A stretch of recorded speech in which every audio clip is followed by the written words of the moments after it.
আসসালামু আলাইকুম। Hello everyone, আশা করি সবাই ভালো আছেন। আজকে আমি যে রেসিপিটি করতেছি এটা আমার আম্মুর হাতের জর্দা সেমাই। আম্মুর মতো করে করার ট্রাই করছি, বাট জানি না কেমন হয়েছে। আপনারা বাসায় ট্রাই করবেন, আই থিঙ্ক আপনাদেরও ভালো লাগবে। তাহলে আর দেরি না করে চলুন মূল রেসিপিতে যাওয়া যাক। আমার এই জর্দা সেমাই তৈরি করতে যা যা লাগবে, প্রথমে আমি সেমাই নিয়ে নিয়েছি পুরো 1 প্যাকেট। নারিকেলটা আমি ঝুরি করে নিয়েছি, দেখতেই পাচ্ছেন। লাগবে ঘি 1 কাপ হলেই হবে। সাথে নিয়ে নিয়েছি কিছু বাদাম, আমি বাদামগুলো কুচি করে নিয়েছি, দেখতেই পাচ্ছেন।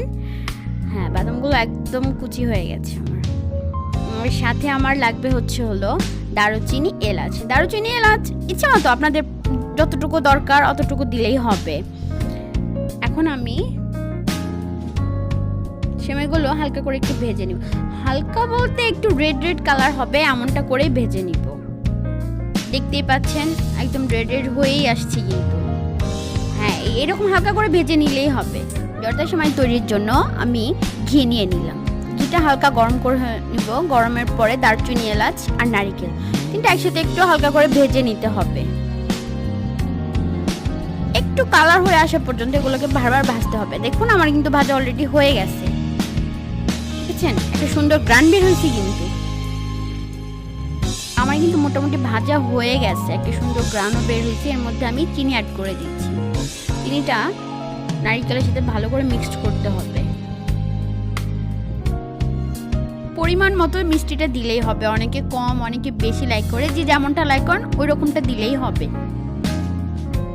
তারপর আমি সেমাইগুলোকে হালকা গরম পানি দিয়ে একটু সেদ্ধ করে নিয়েছি। বেশিক্ষণ রাখলে কিন্তু একদম জটা হয়ে যাবে, তাই আমি হালকা করে সেদ্ধ করে নিয়েছি। এখন এই সেমাইগুলো আমি নারিকেলের মধ্যে দিয়ে দিচ্ছি। নারিকেল, চিনি, সেমাই তিনটাকে খুব ভালো করে মিক্সড করতে হবে। দেখুন আমার কিন্তু একদম চিনিটা পানি ছেড়ে দিয়েছে আর মোটামুটি মিক্সড হয়েই আসতেছে। চিনিটা আস্তে আস্তে কিন্তু আরো পানি ছাড়বে। আর ভালোভাবে নাড়াচাড়া করতে হবে, তা না হলে নিচে লেগে যাবে। এভাবে ভালো করে 10 মিনিট পর্যন্ত নাড়াচাড়া করতে হবে। দেখেছেন একদম পানি বের হয়ে গেছে। এটাকে ভালো করে নাড়াচাড়া করে একদম ঝরঝরে করে নিতে হবে। আমার সেমাইটা কিন্তু একদম রেডি হয়ে গেছে। দেখেছেন কতটা ঝরঝরে হয়েছে।